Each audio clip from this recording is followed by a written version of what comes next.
Police are searching for two men following an armed robbery at a cinema in Taree. Around 9 p.m, two men entered Faye's Twin Cinema and threatened staff with knives, fleeing with a sum of cash.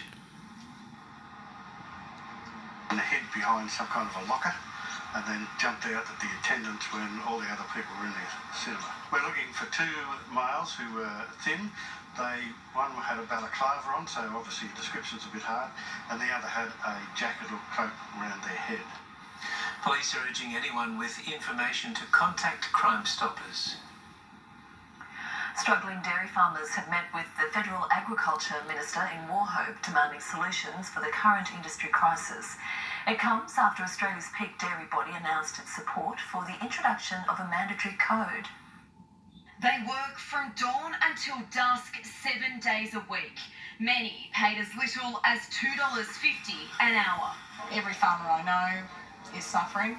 Every farmer I know is contemplating whether they can stay in the industry for another day. The spotlight on the big supermarkets as they push down the farm gate price of milk, offering products at $1 a litre. Being a commodity-based product, we're always at the mercy of the markets and the supermarkets to a big degree. In 1986, dairy farmers were paid 20% more per litre than they are today. Over the lack of price we've been getting for our product for the last 20 years since deregulation. On April 30, the Australian Competition and Consumer Commission called for a mandatory code of conduct to improve contracting practices between farmers and processors.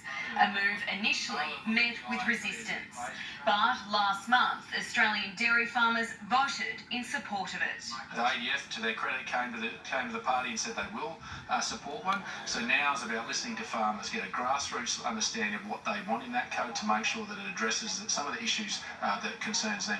We need market mechanisms to actually act. Supply and demand actually needs to happen. Milk needs to be worth more than water. The federal government committing to moving forward with the code as quickly as possible. It's going to take probably 6 to 9 months, to be honest, from what I understand, in consultation with the ACCC. I'm going to work with the Treasurer, who actually owns it. Jessica Nagel, NBN News. For a fourth year in a row, Coffs Harbour has won the World Festival and Event City Award. The city ranks as high as Sydney on the list.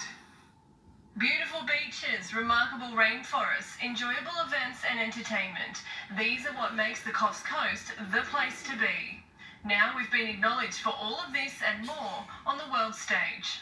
Winning this award for 4 years in a row is really a testament to the region's ability to host events. So I think it's great kudos to all those local individuals and organisations that are continually running their events, they're continually reinvesting in their events.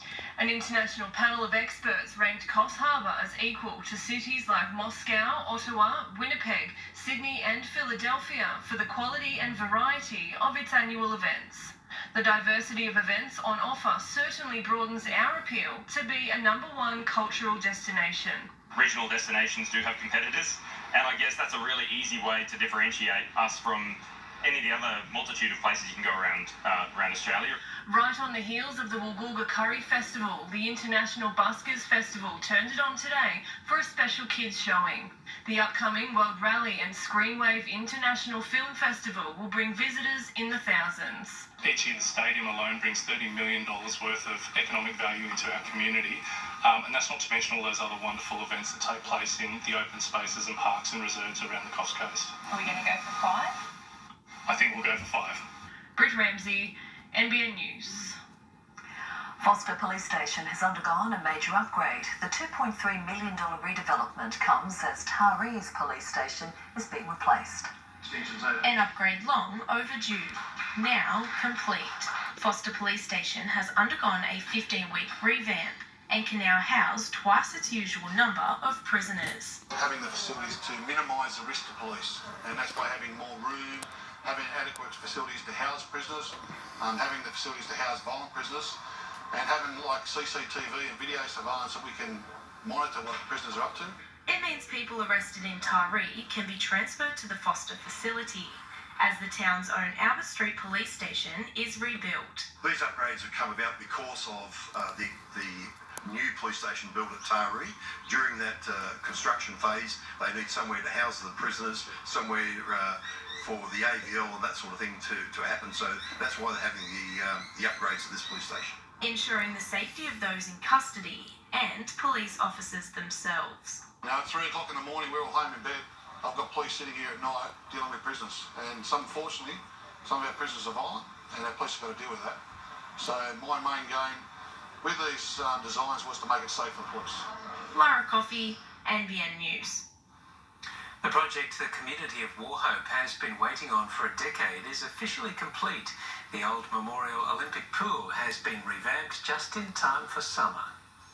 It's been 10 years in the making. Today, the community of Warhope finally seeing the results with the official opening of the upgraded Memorial Olympic pool.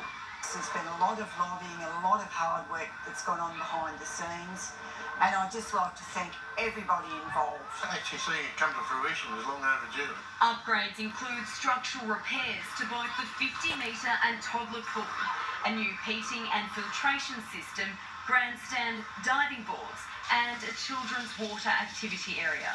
The $3.6 million project paid for by the federal government and Port Macquarie Hastings Council. I had Barnaby Joyce on the cement here, promising the money, so we've delivered it. Jessica Nagel, NBN News.